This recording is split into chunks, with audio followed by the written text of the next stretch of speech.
తెలంగాణలో గాంధీ విగ్రహం నిర్మాణం ఇప్పుడు హాట్ టాపిక్గా మారింది.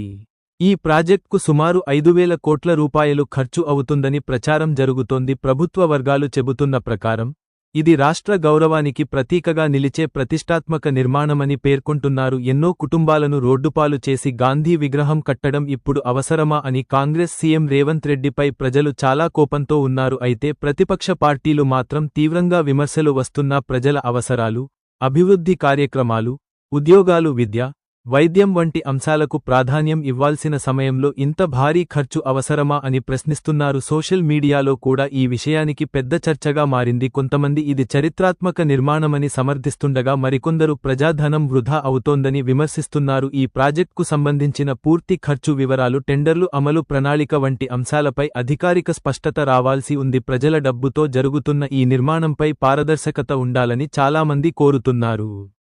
మరి ఈ గాంధీ విగ్రహ నిర్మాణం రాష్ట్ర గౌరవాన్ని పెంచుతుందా లేక ప్రజా అవసరాలపై మరింత దృష్టి పెట్టాల్సిన అవసరమా? ఈ అంశంపై మీ అభిప్రాయం ఏమిటి?